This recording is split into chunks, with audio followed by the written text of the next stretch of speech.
अस्सलाम वालेकुम। क्या हाल चाल हैं आप सब लोगों के। मैं doctor Uzma Rajar, associate professor, chairperson and head of dermatology department at ISRA university Hyderabad. I own my own clinic at Saddar main doctors line Hyderabad near Meezan bank.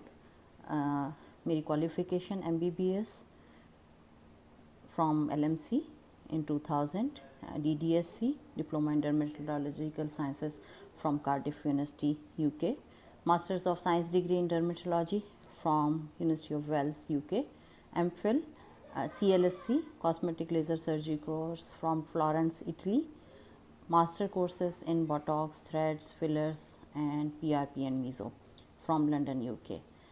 आज जो हम टॉपिक डिस्कस करेंगे वो हमारा टॉपिक है हेयर डिसऑर्डर्स का। ठीक है जी, क्योंकि बहुत सारी ख़वातीन, बल्कि मैं समझती हूँ कि 90% या मोर देन 90% लोगों को उनकी ज़िंदगी के किसी न किसी स्टेज पे हेयर डिसऑर्डर्स का प्रॉब्लम आता है। तो हेयर डिसऑर्डर्स क्या हैं, वो किस तरह से प्रेजेंट करते हैं, उनको किस तरह से हम ट्रीट कर सकते हैं, उनके लिए क्या क्या चीज़ें होती हैं जिसके लिए आपको डॉक्टर के पास जाना चाहिए, और क्या चीज़ें हैं जो कि आप घर पे ख़ुद करके भी अपने बालों को बेहतर कर सकते हैं। तो पहले नंबर पे कि हेयर के डिसऑर्डर्स क्या होते हैं। हेयर के दो तरह के डिसऑर्डर्स होते हैं। ठीक है जी, एक तो आपका हेयर डिसऑर्डर है जो कि पहले के हेयर क्या है, 5 million hair follicle all over the body हमारे लगे हुए हैं सर से पैरों तक। ठीक है, लेकिन जो मेन हेयर डिसऑर्डर जिसके लिए हम वरीड होते हैं हमारे सर के, आईब्रोज़ के, आईलैशेस के बाल होते हैं, जिनके लिए हम काफ़ी हद तक परेशान होते हैं और चाहते हैं कि हमारे बाल जो हैं बेहतरीन रहें, बहुत अच्छे रहें और अच्छे तरह से हमारे को प्रेजेंट करें, क्योंकि आपके बाल जो होते हैं आपकी पूरी पर्सनैलिटी को शो करते हैं। आपके बाल अगर अच्छे हैं तो आप अच्छे लगेंगे, अगर आपके बाल कम हैं तो आप अपनी एजिंग दिखाना शुरू कर देंगे, क्योंकि जैसे जैसे एज बड़ी होती है बाल कम होने शुरू हो जाते हैं, जिसकी वजह से लोग एजिंग वाला लुक देने लगते हैं। अब जो हेयर के डिसऑर्डर्स होते हैं वो दो होते हैं। एक तो अगर आप हेयर को देखें तो एक हेयर का फॉलिकल है जिसको हम जड़ कहते हैं, और एक उसकी शेफ्ट है जो कि ऊपर बाल लंबा जा रहा है। तो जो डिसऑर्डर्स हैं वो भी इसी तरह से डिवाइडेड हैं कि हेयर फॉलिकल जो जड़ होती है, कुछ बीमारियां जड़ों की होती हैं, बालों की जड़ों की, और कुछ जो बीमारियां होती हैं वो बाल की शेफ्ट की होती हैं। तो जो इलाज होता है उसके मुताबिक ही करना होता है ताकि आपका जो मरीज़ है वो ठीक हो जाए और वो लंबे बालों के साथ या हेल्दी बालों के साथ प्रेजेंट करें। अब जो हेयर की रूट होती है उसकी कौन कौन सी बीमारियां होती हैं, तो उसकी जो मेन बीमारियां होती हैं वो होती हैं इन्फेक्शन, किसी भी किस्म का इन्फेक्शन। वो कोई बैक्टीरियल स्किन इन्फेक्शन भी हो सकता है, वो कोई फंगल स्किन इन्फेक्शन भी हो सकता है, वो कोई पैरासिटिक स्किन इन्फेक्शन भी हो सकता है। तो जो बाल की जड़ की बीमारियां होती हैं उनमें आपके इन्फेक्शंस मेन आते हैं। तो अगर किसी को सर में पीप वाले दाने बढ़ने शुरू हो जाएं, या किसी को सर में दाद के गोले बढ़ने शुरू हो जाएं, या किसी को सर में जुएं पड़नी शुरू हो जाएं, तो उनको ज़रूर टेंशन ले लेना चाहिए कि कुछ अरसे में, कुछ दिनों में उनके बाल जाने शुरू हो जाएंगे। तो एक तो आपके जो इन्फेक्शंस होते हैं वो बालों को डैमेज करते हैं। ठीक है जी, उसके बाद जो है ये प्रेजेंट करते हैं नॉन स्कारिंग और स्कारिंग एलोपेशिया के साथ। ठीक है जी, कभी कभी गंजपन के निशान बन जाते हैं जिनमें बाल आ जाते हैं, तो हम उसे कहते हैं स्कारिंग एलोपेशिया। और कभी कभी जो है नॉन स्कारिंग एलोपेशिया उसे हम कहते हैं। और कभी कभी क्या होता है कि इस इन्फेक्शन की वजह से जो बाल लॉस होता है, जो गोला बनता है गंजपन का, उसमें बाल नहीं आते, तो फिर हम उसे कहते हैं स्कारिंग एलोपेशिया। ठीक है जी, तो किसी को भी अगर किसी भी किस्म का हेयर रूट इन्फेक्शन होता है, जड़ का इन्फेक्शन होता है, उसको फ़ौरन अपने बालों के मसले को सीरियस लेना चाहिए, उसको प्रॉपरली ट्रीट कराना चाहिए ताकि वो उनका मसला सीरियस ना हो और उनकी बीमारी ज़्यादा ख़राब ना होती जाए, जिसकी वजह से उनका हेयर प्रॉपरली या कम्प्लीटली लूज़ होना शुरू हो जाए।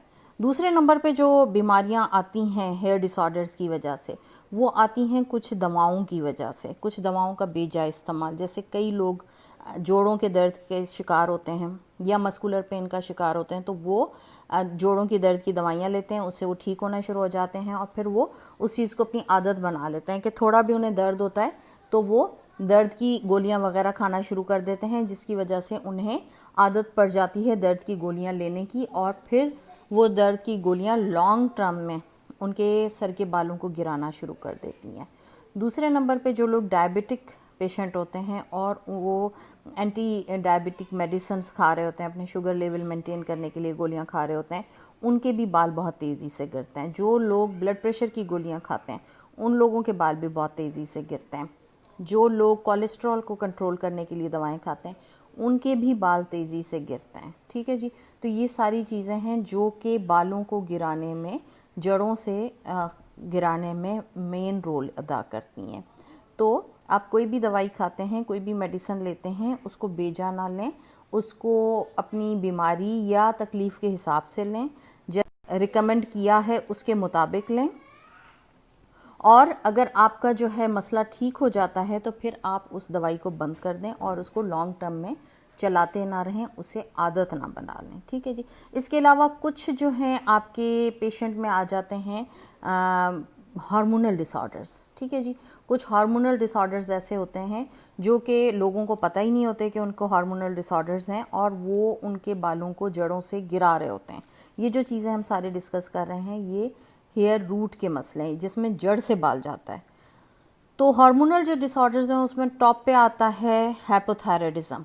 लोगों को जिनको थायराइड का प्रॉब्लम होता है, हाइपोथायराइडिज्म होता है, लोगों को पता ही नहीं होता और उनके बाल बहुत तेज़ी से गिर रहे होते हैं, कंटिन्यूसली गिर रहे होते हैं। वो कहते हैं कि हमारे घर में ढेर लगे हुए होते हैं बालों के, रोज़ जो है फर्श पे इतने इतने बाल गिरे हुए होते हैं। ठीक है जी, तो हाइपोथायराइडिज्म के जो पेशेंट होते हैं उनके बाल बहुत तेज़ी से गिरते हैं। इसके अलावा जो डायबिटीज पेशेंट होते हैं उनके बाल बहुत तेज़ी से गिर रहे होते हैं। पॉलीसिस्टिक ओवरीज के जिन औरतों को मसला होता है, ठीक है जी, मेंसेस रेगुलर नहीं आते, उनको जो है चेहरे पे बाल होते हैं, मोटापे का वो शिकार हो रही होती हैं, हालांकि वो कहती हैं हम डाइटिंग भी कर रहे हैं, सब कुछ कर रहे हैं, लेकिन फिर भी उनका वज़न बढ़ रहा होता है। तो पॉलीसिस्टिक ओवरीज का जिन औरतों को मसला होता है उनके भी बाल बहुत तेज़ी से गिर रहे होते हैं। ठीक है जी। इसके साथ साथ जिन ख़वातीन के प्रोलैक्टिन लेवल्स रेज होते हैं, जो कि स्ट्रेस का शिकार होती हैं, टेंशन का शिकार होती हैं, किसी एंजाइटी में हैं, किसी ट्रॉमा में से गुजरी हैं, उन औरतों के बाल भी बहुत तेज़ी से गिरते हैं। तो आपके जो जिनके बाल गिर रहे होते हैं उनको अपने कंसल्टेंट डर्मेटोलॉजिस्ट को दिखा के उसका प्रॉपर ट्रीटमेंट लेना चाहिए, ताकि रूट कॉज पता चले कि बाल आखिर जा किस वजह से रहा है। ठीक है, ताकि फिर उसी चीज़ का इलाज हो। तो प्रोलैक्टिन लेवल जिन लोगों के रेज्ड होते हैं उनके भी बाल गिर रहे होते हैं। इसके अलावा जो लोग टेंशन हेडेक का शिकार होते हैं, उनको बहुत थोड़ा टेंशन होता है और उनको सर में दर्द होना शुरू हो जाता है, या जिन लोगों की नज़र ख़राब होती है और नज़र के चश्मे इस्तेमाल नहीं करते और उसकी वजह से उनको सर में दर्द रहता है, उन लोगों के भी बाल तेज़ी से गिरते हैं। इसके अलावा स्ट्रेस जिन लोगों को बहुत ज़्यादा होता है, डिप्रेशन होती है, टेंशन वाला लाइफस्टाइल होता है, वर्कलोड बहुत ज़्यादा आता है, साइकोलॉजिकल टेंशन होता है, फिज़िकल टेंशन होता है। ठीक है जी, तो उन लोगों के भी बाल बहुत तेज़ी से गिर रहे होते हैं, क्योंकि उनके ऐसे हार्मोन्स रिलीज़ हो रहे होते हैं जो कि उनकी बॉडी को कॉम्पैक्ट करने की कोशिश करते हैं, रिलैक्स करने की कोशिश करते हैं, लेकिन इन टर्न उनका स्ट्रेस इतना ज़्यादा होता है तो स्ट्रेस हार्मोन्स उनके बहुत ज़्यादा रेज हो जाते हैं, तो उनके भी बाल तेज़ी से गिरना शुरू हो जाते हैं। इसके अलावा जिन लोगों के बाल तेज़ी से गिरते हैं उनमें वो ख़वातीन शामिल हैं जो कि हार्मोन रिप्लेसमेंट थेरेपी ले रही होती हैं, या वक्फे की गोलियां ले रही होती हैं, या किसी भी किस्म की कॉन्ट्रासेप्टिव्स का यूज़ कर रही होती हैं बच्चों को रोकने के लिए, तो उनके भी बाल काफ़ी तेज़ी से गिर रहे होते हैं। पोस्टपार्टम डिलीवरी के बाद, बच्चा पैदा होने के बाद अगर मल्टीविटामिन्स का या खुराक का सही ख्याल नहीं रखा जाता तो उन ख़वातीन के भी बाल बहुत तेज़ी से गिर रहे होते हैं। तो ये सारे कॉजेज़ हैं मुख्तलिफ जिसकी में मतलब बाल तेज़ी से गिर रहे होते हैं। तो ख़वातीन जिनके बच्चे पैदा होने वाले होते हैं, बच्चे पैदा हो जाते हैं, या दूध पिलाने वाली ख़वातीन हैं, लैक्टेटिंग मदर्स हैं, उनको अपने जो है इसका डाइट का बहुत ज़्यादा ख्याल करना चाहिए, अपने डाइटरी हैबिट्स को बेहतर करना चाहिए, अपनी न्यूट्रिशन का ख्याल रखना चाहिए ताकि उनके बाल ना गिरें। इसके अलावा जो मेन कॉज दूसरा है वो ट्रॉमा है। ठीक है, आपके सर के बाल को ट्रॉमा मिल रहा है, रूट को ट्रॉमा मिल रहा है, और रूट को ट्रॉमा मिलने की क्या क्या वजूहात होती हैं। आप सो रहे हैं, आपके बच्चे आपके बाल नोच रहे हैं। ठीक है, मतलब ये मदर का बड़ा, मेरा तीसरा नंबर बच्चा जब पैदा हुआ था तो मेरे बहुत लंबे बाल थे, लेकिन उसने खींच खींच के मेरे आधे बाल ख़त्म कर दिए थे कि मैं सो रही होती थी या उसके साथ बैठी हूँ, कुछ भी करी हूँ, उसका अटैक डायरेक्टली जो है मेरे बालों पे होता था। ठीक है जी, तो जो है बाल खींचना, ट्रॉमा देना, रूट को ट्रॉमा देना, इसके अलावा ऐसे हेयर स्टाइल्स रखना जिनमें टाइट पोनियाँ हों, टाइट क्लिप्स हों जो आपके बालों को बहुत ज़्यादा खींच के बंद करें। कई लोगों को आदत होती है चोटियाँ बहुत खींच के करने की। ट्रॉमेटिक ऑयल मसाज या ट्रॉमेटिक मसाज सर में, ये सारी चीज़ें जो हैं ये भी बालों को रूट से ख़त्म करते हैं, रूट से ट्रॉमा देते हैं और जड़ से बाल जाना शुरू हो जाता है।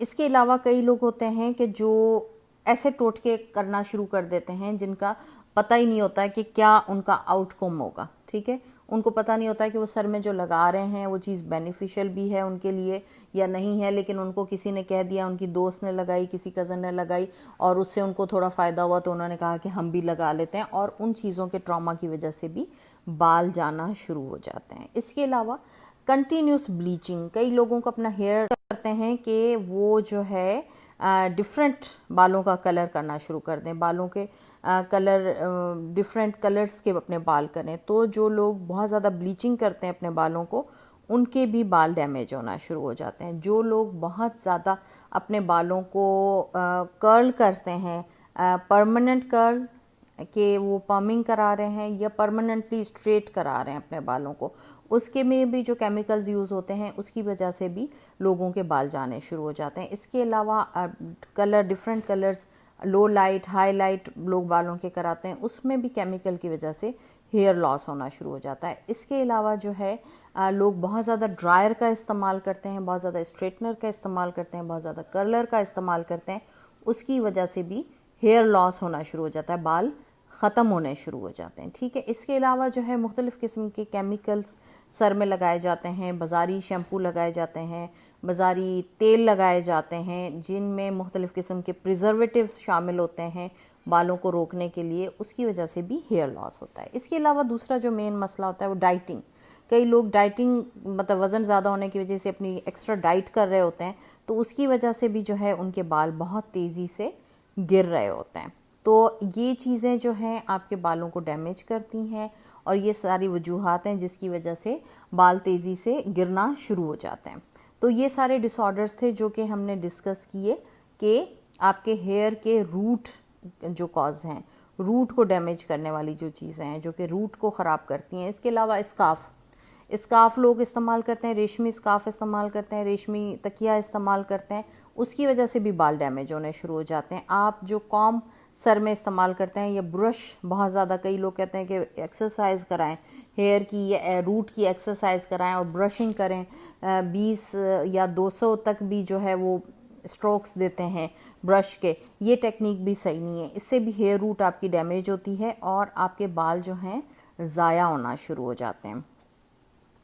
तो ये वो सारी चीज़ें हैं जिनका आपको ख्याल रखना है, ये सारे कॉजेज़ हैं जिसकी वजह से हेयर लॉस हो रहा होता है, जड़ से ख़त्म हो रहा होता है। अब हम आ जाते हैं हेयर के शेफ्ट के डिसऑर्डर्स पर कि हेयर के शेफ्ट के जो रूट के मैंने आपको बताए कि रूट की क्या क्या बीमारियां हैं, क्या क्या चीज़ें हैं जिसकी वजह से रूट से बाल निकलने शुरू हो जाते हैं, और दूसरे नंबर पे शेफ्ट की अब हम बीमारियां डिस्कस करेंगे कि शेफ्ट में कौन कौन सी बीमारियां होती हैं जिसकी वजह से हेयर लॉस होना शुरू हो जाता है। तो शेफ्ट के जो डिसऑर्डर्स होते हैं वो ज़्यादातर जेनेटिक डिसऑर्डर्स होते हैं कि आपने देखा होगा कई लोगों के बहुत लंबे बाल होते हैं और कई लोगों के बहुत छोटे बाल होते हैं, उनकी लेंथ नहीं बढ़ती। तो ये सारी चीज़ें जाती हैं शेफ्ट के डिसऑर्डर्स में। तो बहुत सारे ऐसे डिसऑर्डर्स हैं जो कि ऑटोसोमल डोमिनेंट होते हैं जिसकी वजह से लोगों के बालों की लेंथ ही नहीं बढ़ते और उनकी शेफ्ट प्रॉपरली ग्रो नहीं करती। नंबर 1 जो चीज़ शेफ्ट को सबसे ज़्यादा डैमेज करती है वो क्रॉनिक माल न्यूट्रिशन है, डाइट प्रॉपर ना खाना, वज़न का बहुत ज़्यादा बढ़ जाना और उसके बाद एक्सेसिव डाइटिंग करना और उसकी वजह से खाने पीने की चीज़ों में ऐसे न्यूट्रिएंट्स का लॉस जो कि आपके बालों के लिए बहुत ज़रूरी हैं, आप प्रॉपरली उनको नहीं लेते, आपकी शेफ्ट डैमेज होना शुरू हो जाती है, शेफ्ट का फ्रैक्चर होना शुरू हो जाता है। जो बाल बीच से टूटता है हम उसे कहते हैं शेफ्ट का फ्रैक्चर होना, ठीक है जी। तो बाल जो है आपने देखा होगा शेफ्ट में मुख्तलिफ़ किस्म के प्रॉब्लम्स होता है। एक बबल शेफ्ट प्रॉब्लम है जिसमें आप देखते हैं कि बीड्स बन जाते हैं शेफ्ट के अंदर। आप जब बाल के शेफ्ट को यूं करके चलाएंगे तो आपको बीच में महसूस होगा कि जैसे इसमें कुछ दाने जैसी, बीड्स जैसी चीज़ चल रही है, ठीक है, बबल शेफ्ट प्रॉब्लम।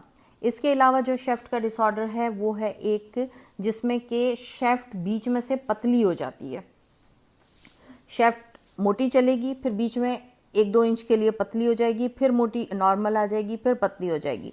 तो ये जो डिसऑर्डर्स हैं ये शेफ्ट के फ्रैक्चर कराने में, शेफ्ट को तोड़ने में अगर आप एक्सेसिव या ट्रॉमेटिक ब्रशिंग करेंगे, बहुत ज़्यादा स्ट्रेटनर इस्तेमाल करेंगे, बहुत ज़्यादा ब्लो ड्राई करेंगे, या जो है बहुत ज़्यादा हेयर ड्राई ब्लीचिंग वगैरह का इस्तेमाल करेंगे, तो उसकी वजह से ये शेफ्ट से बाल टूटना शुरू हो जाएगा और डैमेज करेगा आपके बालों को। ठीक है जी। इसके अलावा जो डिसऑर्डर हैं उनमें आ जाता है आपका जो है टीलोजीना अफ्लूवियम, एक प्रॉब्लम है। ठीक है जी। टीलोजीना अफ्लूवियम क्या है कि हमारे बालों की ग्रोथ के 3 फेज होते हैं, एनाजिन, कैटाजिन एंड टीलोजिन। एनाजिन में क्या होता है, एनाजिन फेज नॉर्मली 5 से 7 साल तक चलता है हर इंसान का। ठीक है जी। और एनाजिन फेज में क्या होता है कि बाल कंटिन्यूसली ग्रो कर रहा होता है।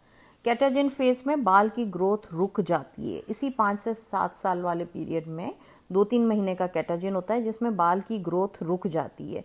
और टीलोजिन फेज में क्या होता है कि बाल जो है टूटना शुरू हो जाता है, गिरना शुरू हो जाता है, डैमेज होना शुरू हो जाता है। तो टीलोजीना फ्लूवियम क्या है कि जनरलाइज्ड हमारे हर वक्त जो बाल गिर रहे होते हैं, ये टीलोजीना फ्लूवियम वाला फेज होता है कि विदाउट एनी रीज़न पेशेंट की सारी चीज़ें बेहतर होती हैं लेकिन उसके बाल कंटिन्यूसली गिर रहे होते हैं। और इसमें ज़्यादातर जो चीज़ें आके इम्पैक्ट दिखाती हैं वो डैंड्रफ है, chronic dandruff, seborrhoeic eczema, mild form of seborrhoeic eczema या सीवियर सीबोरिक एक्जिमा के जिसकी वजह से कंटिन्यूसली बाल गिरते रहते हैं। आप कुछ नहीं कर सकते पेशेंट को जब तक कि वो अपने डर्मेटोलॉजिस्ट को ना दिखाए, प्रॉपर अपने चमड़ी का इलाज ना कराए। ठीक है जी। नंबर 2, माल न्यूट्रिशन वो कर रहा है, उसको बहुत ज़्यादा हैवी ब्लीडिंग हो रही है, बहुत ज़्यादा मेंसेस हो रहे हैं जिसकी वजह से उसके बाल कंटिन्यूसली गिरे जा रहे हैं। ठीक है। ये सारी चीज़ें हैं जो कि टीलोजीना अफ्लूवियम में जाती हैं। कंटिन्यूसली लॉन्ग पीरियड के लिए लोगों के बाल गिरते रहते हैं और उसको वो कुछ नहीं कर सकते। इसके साथ साथ एक और प्रॉब्लम आता है टीलोजीना अफ्लूवियम में कि जिन लोगों के सीधे बाल होते हैं उनके बाल फ्रिजी होना शुरू हो जाते हैं। ठीक है जी। और कर्ल देना शुरू कर देते हैं, ड्राई हो जाते हैं, ड्राई कोर्स फ्रिजी हेयर। ठीक है। वेरी डल हेयर, वो अपना रंग, अपना केमिकल, सब चीज़ डिस्ट्रॉय करना शुरू कर देते हैं।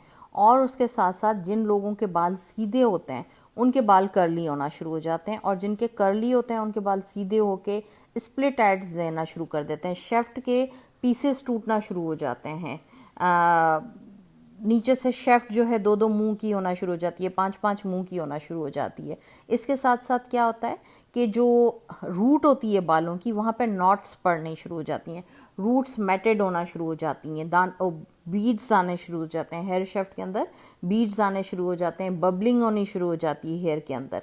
ठीक है। और एक सिचुएशन आती है टीलोजीना फ्लूवियम में जिसको हम कहते हैं पाइलीटॉर्डी, जिसमें क्या होता है कि कोई बाल छोटा होता है और कोई बाल लंबा, कोई बाल छोटा, कोई बाल लंबा। ये एक अजीब सा सिनेरियो आ जाता है कि टोटली जो है शेफ डैमेज हो जाती है, एक रेगुलर पैटर्न बालों का नहीं होता, बाल कहीं से छोटे हो रहे होते हैं, कहीं से बड़े हो रहे होते हैं। तो ये सारी चीज़ें हैं जो कि मैंने आपको बताई कि हेयर रूट के क्या क्या प्रॉब्लम्स हैं, हेयर रूट की क्या क्या बीमारियां होती हैं जिसकी वजह से बाल जाते हैं, और हेयर शेफ्ट की क्या क्या बीमारियां हैं जिसकी वजह से बाल जो हैं टोटली डैमेज होना शुरू हो जाते हैं। तो ये जो आपकी रूट की डिजीज़ेस हैं और आपकी जो शेफ्ट की डिजीज़ेस हैं, इनको आपको प्रॉपरली देखना चाहिए कि आपके किन किन चीज़ों में मसला आ रहा है और कहाँ कहाँ जो है प्रॉब्लम है, तो उस चीज़ को आप अपनी को ट्रीट करें। इसके अलावा शेफ्ट में एक और प्रॉब्लम आता है, वूली शेफ्ट होना शुरू हो जाती है। जैसे ऊन का धागा होता है, इस तरह का शेफ्ट होना शुरू हो जाता है। शेफ्ट का टेक्सचर ख़राब होना शुरू हो जाता है। जब उसको आप हाथ लगाएंगे तो वो बिल्कुल ड्राई, रफ, अजीब सा बाल होगा और वूली हेयर आराम से टूटेगा। इवन यहाँ तक कि अगर आप बाल में हाथ भी घुमाएंगे तो उसकी वजह से भी बाल गिरना शुरू हो जाएगा और टूटना शुरू हो जाएगा। ठीक है जी।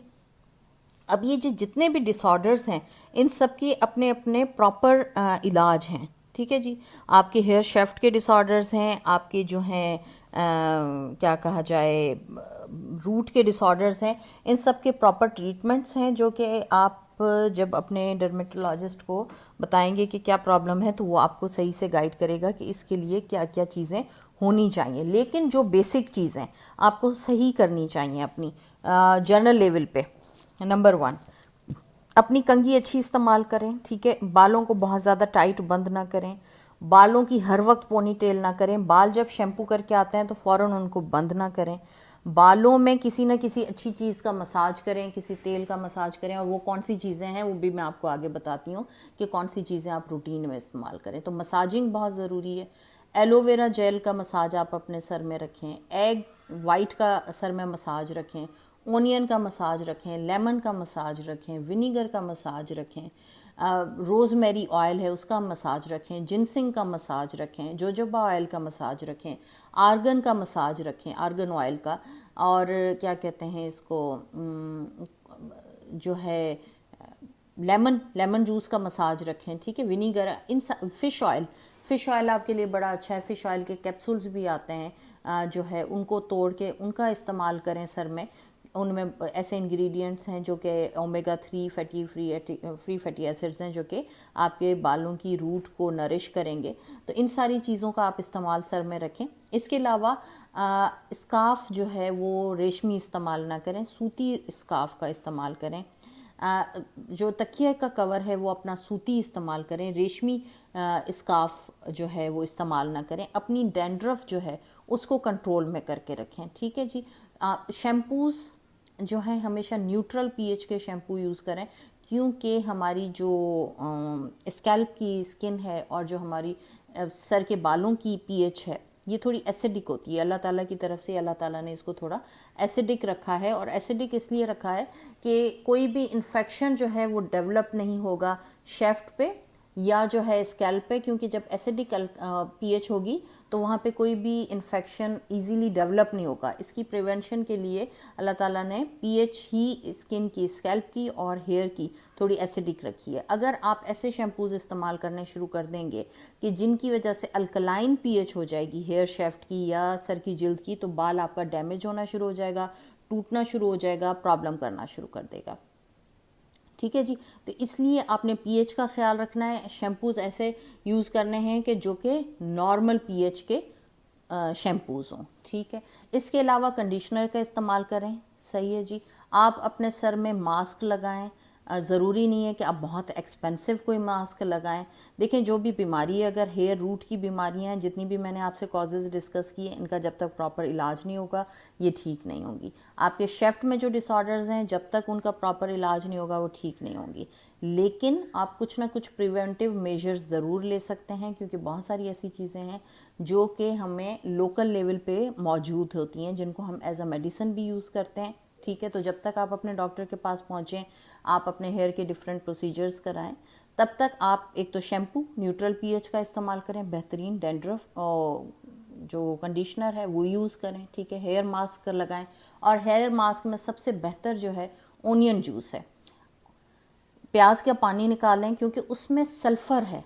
सल्फ़र जो है प्याज में बहुत वाफिर मिकदार में मौजूद है, जो कि आपके बालों की जो शेफ्ट है उसकी सल्फ़र बॉन्डिंग को स्ट्रॉन्ग करता है।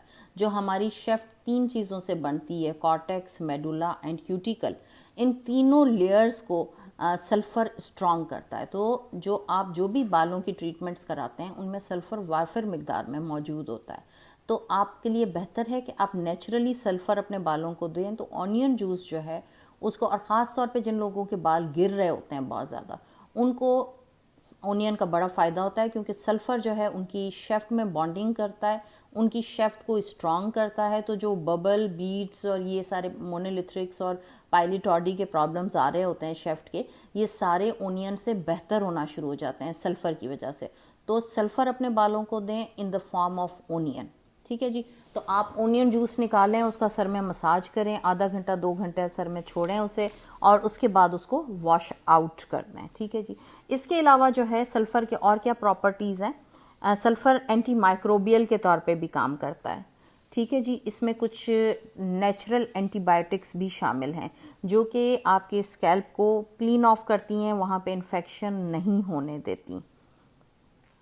इसके साथ साथ जो है एंटीऑक्सीडेंट के तौर पे काम करता है, एंटी एजिंग के तौर पे काम करता है। तो धूप की वजह से जितने भी फ्री रेडिकल्स या एनवायरमेंटल ट्रॉमा हमारे बालों की शेफ्ट को आता है, वो सारा का सारा प्याज की वजह से, ओनियन की वजह से, सल्फ़र की वजह से क्लियर होना शुरू हो जाता है, और आपके जो बाल हैं उनमें हेल्दी लुक आने लगता है, शेफ्ट स्ट्रांग होना शुरू हो जाती है। इसके साथ दूसरे नंबर पे जो चीज़ सबसे ज़्यादा बेहतरीन है हमारे बालों के लिए, सल्फ़र के साथ साथ zinc, magnesium, potassium, phosphorus, vitamin C, vitamin B7, biotin, vitamin B12, ये चीज़ें आप अपने खाने में भी इस्तेमाल करें। और ये सारी चीज़ें यूनाइटेड टुगेदर हैं आपके white portion of the egg में, ठीक है जी। तो आप वाइट पोर्शन जो एग का है उसको लें और उसकी मसाज करें सर की जिल्द में। तो जो मैंने कहा था कि जनरलाइज्ड माल न्यूट्रिशन की वजह से स्किन माल नरिश्ड होना शुरू हो जाती है, हेयर माल नरिश्ड होना शुरू हो जाता है, तो जब लोकली उन्हें वो मल्टीविटामिन्स मिलते हैं तो वो वापस से हेल्दी होना शुरू हो जाते हैं। तो अगर आपके शेफ्ट का प्रॉब्लम है वो तो सल्फ़र ठीक करना शुरू कर देगा, लेकिन अगर आपकी स्कैल्प माल नरिश्ड हो रही है for the zinc, for the potassium, for the magnesium, for the phosphorus, ठीक है, for the vitamin B12, B7, zinc, तो वो कहाँ से आए चीज़ें, ठीक है। तो उसके लिए आप वाइट जो पोर्शन है आपका एग का, उसको सर की जिल्द पर मसाज कीजिए, उसको आप 1 घंटा 2 घंटा छोड़िए सर में और फिर उसको वॉश आउट कर दीजिए। ये चीज़ें आपकी रीसरफेसिंग कराएंगे स्कैल्प की, हेयर की रिवाइटलाइजेशन होना शुरू हो जाएगी। आपका जो इस कदर शैम्पू आप इस्तेमाल करते हैं मुख्तलिफ़ तरीके के जो कि आपके बालों को डैमेज करते हैं, ऐसे कंडीशनर इस्तेमाल करते हैं, मुख्तलिफ बाज़ारी ऑयल इस्तेमाल करते हैं, मुख्तलिफ ऐसी चीज़ें इस्तेमाल कर रहे होते हैं जिनमें प्रिजर्वेटिव्स और केमिकल डले हुए होते हैं, ठीक है जी। आप ट्रॉमा दे रहे हैं अपने बालों को, इलेक्ट्रिक ट्रॉमा दे रहे हैं, केमिकल ट्रॉमा दे रहे हैं, कर्लिंग कर रहे हैं, लाइटों से हेयर प्रोसीजर कर रहे हैं, प्लास्टिक की चीज़ों से बालों को मैनेज कर रहे हैं। तो ये चीज़ें जब आपके बालों को लगेंगी तो वो नरिश करना शुरू करेंगी नेचुरली, ठीक है, विदाउट एनी केमिकल्स। आपका जो ओनियन है उसमें भी कोई केमिकल नहीं है, आपका जो एग वाइट पोर्शन है उसमें भी कोई केमिकल नहीं है, ठीक है जी। इसके अलावा जो तीसरे नंबर पे फिर चीज़ आती है जो आपके बालों को बहुत ज़्यादा हेल्दी करती है वो है लेमन जूस, ठीक है जी। लेमन जूस में विटामिन सी है, ठीक है, और एस्कॉर्बिक एसिड है जो कि पील ऑफ करता है आपके सर में जितनी भी डैंड्रफ है, ठीक है, उसको सारे के सारे को निकालता है। तो लेमन जूस बेहतरीन है और उसको आप सर में मसाज करें, शेफ्ट में लगाएं। जो लोग कहते हैं कि हमारे बालों के रंग ख़त्म हो गए हैं, उसके लिए वो मुख्तलिफ़ किस्म के डाई इस्तेमाल कर रहे होते हैं बालों को शाइनिंग देने के लिए, उनके लिए बेहतरीन है लेमन जूस की मसाज सर में। इसके अलावा जिन लोगों को सर में ख़ारिश रहती है, इचिंग रहती है, डैंड्रफ की लेयर सी बनी रहती है, वो कहते हैं कि शैम्पू कर लेते हैं लेकिन एक अजीब सा सीबम हमारे सर में जमा हुआ होता है, सफ़ेद रंग की कोई चीज़ हमारे सर की खाल पे जमी हुई होती है और उसकी वजह से हमारे बाल गिरते रहते हैं, या बाल जब रूट से निकलता है तो उसकी जड़ में भी कुछ सफ़ेद सा लगा हुआ होता है। उन लोगों के लिए लेमन जूस की मसाज बेहतरीन है कि वो सारा का सारा जो सीबम सिबोरिया डेवलप हो रहा है ड्यू टू एबनॉर्मल कैरेटिनाइजेशन, वो सारा का सारा लेमन उसको पील ऑफ कर देता है, वाइप ऑफ कर देता है, स्कैल्प को हेल्दी करता है, रिवर्टलाइज करता है। तो आप जो है lemon massage once in a week और ट्वाइस इन अ वीक सर में ज़रूर करें, ठीक है बेटा। ये सारी चीज़ें वो हैं कि जो आपको डॉक्टर से बहुत दूर कर देंगी, आपका हेल्दी स्किन होगी, आपके बाल तेज़ी से बढ़ेंगे, आपको इसका बहुत ज़्यादा फ़ायदा होना शुरू हो जाएगा। इसके अलावा जो लोग कहते हैं कि हमारा सर हम कितना भी धो लें हर वक्त ऑयली रहता है, ठीक है जी, ऑयली रहता है और उसमें से तेल नहीं निकलता, शाम तक शैम्पू करने के बावजूद शाम को दोबारा सर अजीब चिपकू सा हो रहा होता है और बाल भी चिपके चिपके से हो रहे होते हैं, बाल जुदा जुदा नहीं होता, हर बाल जुदा नहीं होता, उनके लिए भी लेमन बेहतरीन है क्योंकि एस्कॉर्बिक एसिड जो है उनकी सारी की सारी जो अंदर सीबम मेटेड टुगेदर कर देता है बालों को, उसको सारों को सेट करता है, जो नॉट्स बनने शुरू हो जाते हैं बालों में उनको भी खोलना शुरू कर देता है। इसके साथ साथ इन लोगों में एक और है कि आपका जो बेकिंग सोडा है, ठीक है जी, आप बेकिंग सोडा जो है उसके 2 टीस्पून लेंगे और उसको आप मिक्स करेंगे कोकोनट ऑयल में, ठीक है जी, कोकोनट ऑयल में आप उसको मिक्स करेंगे और उसके बाद जो है इसका जो एक मिक्सचर सा बन जाएगा उसको आप सारे सर की स्कैल्प की जिल्द पर मसाज करेंगे। आप अपने सर पे भी उसको मसाज कर सकते हैं, आप उसको अपने चेहरे के या बाजुओं के या पैरों के उन हिस्सों में भी मसाज कर सकते हैं जहाँ पर आपको एक्स्ट्रा फालतू ड्राइनेस या रिंकल्स या अजीब चुरमुराई हुई जिल्द महसूस हो रही है, उधर मसाज करें। ये सारी चीज़ें आप सर में स्किन पे 10 से 15 मिनट छोड़ें और फिर सर को धो लें। तो इससे क्या होगा कि आपका जो एक्सेसिव ऑयल स्किन में आता रहता है हर वक्त और एक अजीब सा मतलब ऑयली हेयर रहते हैं, उससे आप काफ़ी हद तक बेहतर हो सकते हैं। ठीक है, इसके अलावा डल, लस्टर और अजीब ड्राइड शेफ्ट जिन लोगों की हो रही होती है, वो भी कोकोनट ऑयल की वजह से हेल्दी होना शुरू हो जाती है। ठीक है जी, तो आपने जो है कोकोनट ऑयल का, आलमंड ऑयल का, जोजोबा ऑयल का, कैस्टर ऑयल हो गया, आपका ऑलिव ऑयल हो गया, सरसों का तेल हो गया, तिलों का तेल हो गया, जो भी हुआ उसके 1-2 स्पून लेने हैं, उसको हल्का वार्म अप करना है और उसको सर की जिल्द पर मसाज करना है। इसके अलावा जो भी आप शैम्पू यूज़ करते हैं, ठीक है, उसके इंग्रेडिएंट्स में चेक कीजिए। एक तो न्यूट्रल पीएच के आपके शैम्पू होने चाहिए, दूसरे आपकी शैम्पू में जो चीज़ें होनी चाहिए उनमें मैलिक एसिड होना चाहिए, लिनोलेक एसिड होना चाहिए, ओमेगा 3 ओमेगा 6 फैटी एसिड्स होने चाहिए, मिस्टेरिक जो है एसिड होना चाहिए। ये सारी चीज़ें जो हैं आपकी जब उसमें होंगी शैम्पूज़ में, कंडीशनर में, तो वो आपको बहुत ज़्यादा बेनिफिशियल रिज़ल्ट्स देंगी और आपके जो है बाल बेहतर होने शुरू हो जाएंगे। इसके अलावा निगुलेन और थायमोक्विनोन, ये भी 2 इंग्रेडिएंट्स हैं जो कि ख़ास करके कलौंजी में मौजूद होते हैं, लेकिन ये भी आर्टिफिशियली शैम्पुओं में डाले जाते हैं, तो इनका भी इस्तेमाल बेहतरीन होता है। तो निगुलेन जो है NIGELLONE, निगुलोन जो है, ये भी जो केमिकल है, इसका भी सर में मसाज बहुत अच्छा रहता है। तो हेयर मास्क में, शैम्पूज़ में, कंडीशनर्स में जिनमें ये चीज़ें हैं, विटामिन ई होनी चाहिए, फ्री फैटी एसिड्स होने चाहिए, तो ये सारी चीज़ें आपकी स्कैल्प को, हेयर की को बेहतरीन रखता है। ठीक है जी, इसके अलावा एक और प्रॉब्लम होता है जो लोग उसके लिए बहुत ज़्यादा वरीड होते हैं, premature greying of hair.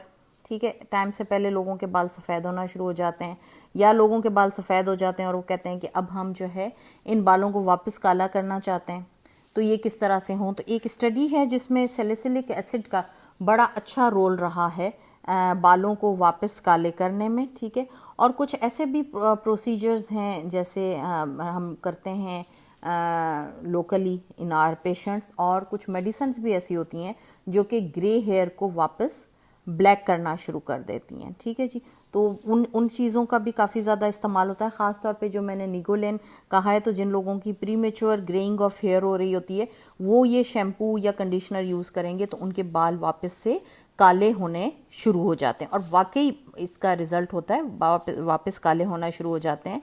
तो आप जो हैं इन चीज़ों का यूज़ करें। इसके अलावा अगर किसी को बहुत ज़्यादा सीवियर हेयर लॉस है तो अपने एरिया के कंसल्टेंट डर्मेटोलॉजिस्ट को दिखाएं, न्यूट्रल पीएच के शैम्पूज़ यूज़ कीजिए, कंडीशनर यूज़ कीजिए, हेयर मास्क कीजिए, जो मैंने होम रेमेडीज़ आपको बताई इनको फॉलो कीजिए। और इसके अलावा बहुत सारे हेयर के प्रोसीजर्स हैं जो कि जिन लोगों को मसले हैं उनको जब उनकी तशख़ीस होती है उसके बाद ही हम उनको कवर अप कर सकते हैं। लेकिन एक चीज़ जहन नशीन कीजिए कि बेस्ट है सल्फ़र ट्रीटमेंट। जैसे मैंने एक्नी के लिए आपको कहा था कि frequent washing is best for the acne treatment, sulphur treatment is best. तो आप जब तक अपने डॉक्टर के पास पहुंचते हैं, सल्फ़र जो है अपने सर में लगाएं और सल्फ़र आपके ओनियन में। ठीक है जी, थैंक यू सो मच। इसमें जितने भी सवाल आए होंगे इंशाल्लाह मैं कमेंट्स में आप जो सवाल कर रहे हैं उनके मैं आंसर्स आप लोगों को दूंगी, और कोई भी अगर मुझे पर्सनली पूछना चाहे तो व्हाट्सएप पे मेरा कॉन्टैक्ट नंबर है 0300-8374117। आप मुझे व्हाट्सएप पे सवालात अपने पूछ सकते हैं। इसके अलावा जो है यूट्यूब पे मेरा चैनल है डॉक्टर उज़्मा राजड़ के नाम से, वहाँ पे डिफरेंट वीडियोस लोड हुई हुई होती हैं यही स्किन के इश्यूज़ के हिसाब से, आप उन्हें वॉच कर सकते हैं। इंस्टाग्राम पे मेरा पेज है डॉक्टर उज़्मा राजड़ के नाम से, फेसबुक पे डॉक्टर उज़्मा राजड़ के नाम से ही पेज है, और मैसेंजर पे आप मेरे से सवाल कर सकते हैं। मैं कोई हेजिटेट नहीं करती, जो जिस वक्त सवाल करता है। कभी ये होता है कि मैं अगर सो रही हूँ या किसी काम में बिज़ी हूँ, देर हो जाती है, अदरवाइज़ मेरी प्रेफरेंस होती है कि एज सून एज़ पॉसिबल सबको आंसर करूँ। Thank you so much. Allah हाफिज़ गर्ल्स। अपना ख्याल रखिए, अपने बालों का ख्याल रखिए, अपनी स्किन का ख्याल रखिए, लेकिन उससे सबसे पहले अपनी सेहत का ख्याल रखिए। तो please don't be mall nourished. Zinc लीजिए, कॉपर लीजिए, मैग्नीशियम लीजिए, सल्फ़र लीजिए, सैलिसिलिक एसिड लीजिए, सारी चीज़ें आपकी फ्रूट्स में मौजूद हैं। एवाकाडो है, आजकल रमज़ान है, आप लोग फ्रूट्स ले रहे हैं तो फ्रूट्स में ये सारी चीज़ें मौजूद हैं। आड़ू है, आपकी केरियाँ आई हुई हैं, ये सारी चीज़ें लीजिए, ये सारे मिनरल्स उनमें मौजूद हैं। आयरन लीजिए, मछली खाइए, आपके बाल अच्छे होने शुरू हो जाएंगे। और अगर कोई प्रॉब्लम हो तो अपने डॉक्टर से कंसल्ट कीजिए। Thank you so much. Allah हाफिज़।